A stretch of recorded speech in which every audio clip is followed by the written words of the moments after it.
Present continuous tense. Present continuous tense के Hindi sentences के last में रहा है, रही है, रहे हैं, रहे हो, इस तरह के वर्ड आपको मिलेंगे। वहीं पर इंग्लिश सेंटेंसेस में जो हेल्पिंग वर्ब होगा, जो टाइम वर्ड होगा, उसमें इज एम आर आपको लगा हुआ मिलेगा। और जो वर्ब फॉर्म है, जो मेन वर्ब का फॉर्म होगा, उसमें आप देखेंगे आईएनजी लगा हुआ मिलेगा, यानी बिफोर, एक्शन का फोर्थ फॉर्म। इसके कुछ एग्जाम्पल आपके पास हैं। आर यू स्टडिंग, क्या तुम पढ़ रहे हो? यस आई एम स्टडिंग, हाँ मैं पढ़ रहा हूँ। No I am not studying, मैं नहीं पढ़ रहा हूँ। इज मोहित स्टडिंग, क्या मोहित पढ़ रहा है? Yes Mohit is studying, Mohit पढ़ रहा है। No Mohit is not studying, Mohit नहीं पढ़ रहा है। आप देखेंगे कि हर सेंटेंस में आपको इज एम आर मिला है और एक्शन का फोर्थ फॉर्म आपको मिला है। तो प्रेजेंट कॉन्टिन्यूअस में इज एम आर आपको मिलता है और एक्शन का फोर्थ फॉर्म। इसका यूज देखिए।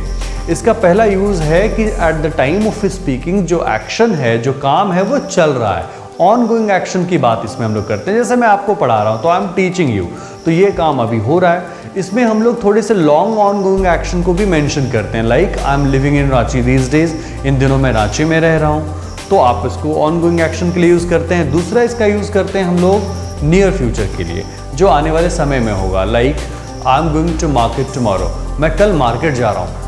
मैं तो आज जा नहीं रहा हूँ, जाऊँगा कल, लेकिन उसे मैं कॉन्टिन्यूअस में बोल सकता हूँ क्योंकि ये मेरा नियर फ्यूचर का प्लान है। तो ये दो जगह पे आप इसका यूज़ करते हैं।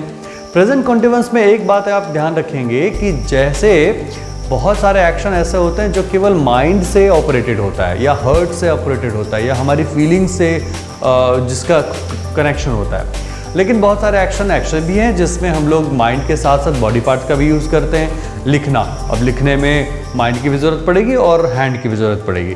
लेकिन अगर मैं कहूँ समझना, तो समझने के लिए ना हाथ ना पैर की ज़रूरत पड़ती है, वो हमारा दिमाग जो है वो समझ लेता है। तो अगर आप ऐसा कहते हैं आई एम अंडरस्टैंडिंग, तो ये गलत है। इसकी जगह आपको कहना है आई अंडरस्टैंड। आप अगर कह रहे हैं आई एम हेटिंग यू, तो ये गलत है। आपको कहना होगा आई हेट यू। इसका मतलब ये कि जो एक्शन केवल माइंड या इमोशन से जुड़े होते हैं, उसको कॉन्टिन्यूअस टेंस में यूज़ नहीं करते।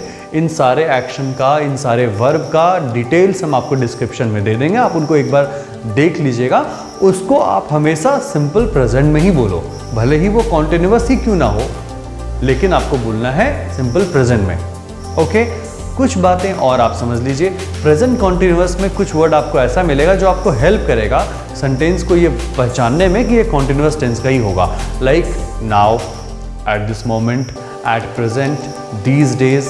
तो ये सारे वर्ड जहाँ पे आपको मिल गए किसी सेंटेंस में, तो मोस्टली जो सेंटेंस होगा वो कॉन्टिन्यूअस टेंस का ही होगा। तो ये था एक brief information about present continuous tense.